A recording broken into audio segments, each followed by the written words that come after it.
नमस्कार दोस्तों, आज का जो हमारा क्वेश्चन है वो क्लास 10th के मैथ से है और इस क्लास में जो हम क्लास 10th के मैथ के वास्तविक संख्या के टोटल 9 ऑब्जेक्टिव क्वेश्चन को जो है सोल्व करेंगे। अब देखिए, इससे बाहर जो है एग्जाम में क्वेश्चन नहीं आएगा, या तो उसी में से आएगा या फिर उसी से रिलेटेड क्वेश्चन आएगा। तो इसमें जो पहला क्वेश्चन है वो है कि वास्तविक संख्याओं का समोच्च किसे कहा जाता है। वास्तविक संख्याओं का समोच्च जो है कहा जाता है परमेय संख्या और अपरिमेय संख्या को। जिसे कहा जाता है तो परमेय और अपरमेय संख्या कहा जाता है। वास्तविक संख्या के समुच्चय में जो है परमेय संख्या भी होता है और अपरमेय संख्या भी होता है।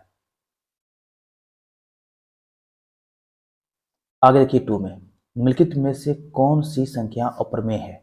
मतलब हम लोग को बताना है कि इनमें से जो है कौन जो है अपरमेय संख्या है। तो ये देखिए, ये √2 जो है क्या है तो अपरमेय संख्या है। ये सब जो है परमेय संख्या है। 2 भी परमेय संख्या, 3.14 भी परमेय संख्या और 0.5 भी परमेय संख्या है।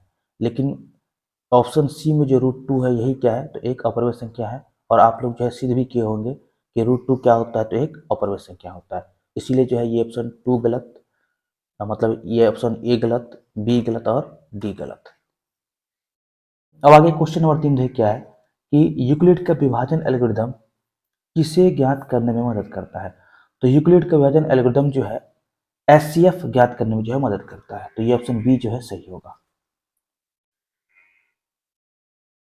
अब यहाँ पर क्वेश्चन नंबर 4 में क्या है कि दो संख्याओं का एलसीएम 120 है और उनका एचसीएफ 4 है।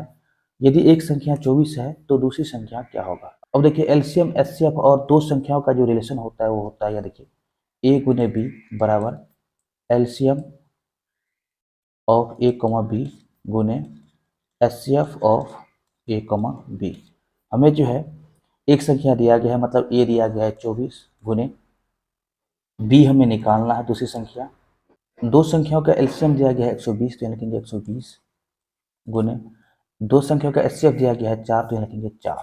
और देखिए 24 से जब 120 में भाग दें तो आएगा 5 और यहाँ लिखेंगे बी बराबर 5 गुने 4 20। तो हमें जो है दूसरी संख्या क्या मिल गया तो 20 मिल गया। तो ये ऑप्शन ए जो है सही होगा। अब चलिए इसके बाद जो है क्वेश्चन नंबर 5 में क्या है। क्वेश्चन नंबर 5 में है कि निम्नलिखित में से कौन सी संख्या परमेय है। और देखिए, परमेय संख्या जो है पी बट्टा क्यू के रूप में होता है, जहाँ पी और क्यू क्या है तो पूर्णांक है और क्यू बराबर 0 नहीं है। तो यहाँ पर जो है ऑप्शन ए में देखिए क्या है कि √3, तो √3 एक अपरमेय संख्या है, तो ये ऑप्शन ए गलत। ऑप्शन बी में है पाई, तो पाई जो है एक अपरमेय संख्या है, तो ये ऑप्शन बी भी गलत। ऑप्शन डी में देखिए क्या है कि ये √5, तो √5 एक अपरमेय संख्या है, ये भी गलत। अब इसका जो है ऑप्शन सी में देखिए क्या है कि 0.75 जो एक परमेय संख्या है, और परमेय संख्या का गुण यही होता है कि उसका दशमलव प्रसार क्या होता है तो शांत होता है। इसीलिए जो है ये ऑप्शन सी जो है सही है। या फिर दशमलव प्रसार के बाद जो है अगर कोई संख्या रिपीट कर रहा है या 2 3 2 3 इस तरह से आ रहा है तो वो जो है परमेय संख्या होगा।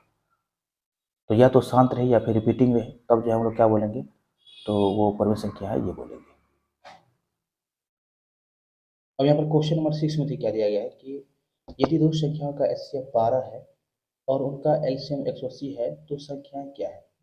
तो यहाँ पर क्वेश्चन बोला गया है कि दो संख्याओं का जो एलसीएम है वो कितना है तो 180 है, और एचसीएफ जो है वो कितना है तो एचसीएफ जो है 12 है। तब जो है वो दो संख्या क्या होगा वो ज्ञात कीजिए। तो इसके लिए ले चलते हैं ऑप्शन ए से। ऑप्शन ए में क्या है तो 24 गुना 36, मतलब 24 और 36 है, और इस 24 को कर सकते हैं 2 का क्यूब गुने 3, और 36 को ले सकते हैं तो 2 का स्क्वायर गुने 3 का स्क्वायर। और देखिए जब इन दोनों का एलसीएम और एचसीएफ निकालेंगे, एलसीएम निकालेंगे तो एलसीएम आएगा, इन दोनों जो अधिक पावर होगा उसको लिख लेंगे यहाँ पर 2 का क्यूब, और इन दोनों में जो अधिक पावर होगा, मतलब इन दोनों कॉमन संख्या में जो अधिक पावर होगा उसको जो यहाँ पर लिख लेंगे 3 का स्क्वायर। और 2 का क्यूब कितना होता है तो 8, और 3 का स्क्वायर 9, तो 9 8 72 जो है क्या आ गया तो इन दोनों संख्याओं का जो है क्या आ गया तो एलसीएम आ गया। और हमें बोला गया कि एलसीएम जो है 180 है, इसीलिए जो है ये ऑप्शन ए गलत होगा। ऑप्शन बी में देखिए क्या है, ऑप्शन बी में है 36 और 60। तो देखिए 36 को कर सकते हैं तो 2 का स्क्वायर गुने 3 का स्क्वायर, और 60 को कर सकते हैं तो 2 का स्क्वायर गुने 3 गुने 5। 2 का स्क्वायर कितना होता है तो 4 होता है, 4 के 12 बजे 60। और देखिए जब इन दोनों का एलसीएम निकालेंगे तो यहाँ पर आएगा एलसीएम बराबर इन दोनों में जो कॉमन संख्या है उसका जो अधिकतम पावर है उसको लिख लेंगे। जैसे कि ये दोनों कॉमन संख्या है और इन दोनों में पावर समान है, तो जो समान पावर है उसी को लिख लेंगे 2 का स्क्वायर। और देखिए इसके अलावा का स्क्वायर में 3 है, तो ये दोनों कॉमन संख्या है और इन दोनों कॉमन संख्या में जिसका पावर अधिक होगा उसी को लिखना है एलसीएम के केस में। अब देखिए 2 का स्क्वायर कितना होता है, तो 4 होता है, 3 का स्क्वायर 9 गुने 5, 9 गुने 4 कितना होगा, तो 36, और 36 गुने 5 180। तो यहाँ पर एलसीएम हमें मिल रहा है कितना, तो 180। अब चलिए इसके बाद जो है एचसीएफ निकालते हैं इन दोनों का, 36 और 60 का एचसीएफ। तो 36 और 60 का एचसीएफ क्या होगा, इन दोनों में जो कॉमन संख्या है इसको लिख लेंगे और जिसका पावर कम होगा उसी को लिखना है। तो जैसे कि दोनों का पावर समान है तो उसी को लिख लेंगे, 2 के पावर 2 को, और इन दोनों में जो कॉमन संख्या है और उसका जो पावर कम है उसी को लिखना है। या देखिए इन दोनों में जो कॉमन संख्या है वो 3 है और पावर कम, और देखिए 2 दूनी 4 क्या हो जाएगा, तो 12। तो हमें जो है इन दोनों संख्याओं का जो एचसीएफ मिला है वो कितना मिला है, तो 12, और एलसीएम क्या मिला है, तो 180।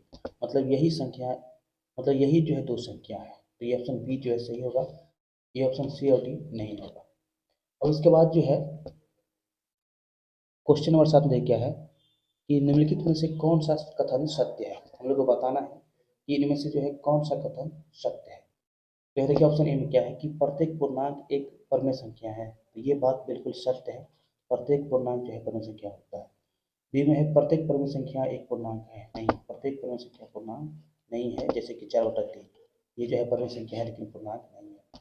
प्रत्येक अपरमेय संख्या एक पूर्णांक है, प्रत्येक अपरमेय संख्या पूर्णांक नहीं है, ये ऑप्शन बी भी गलत, सी भी गलत।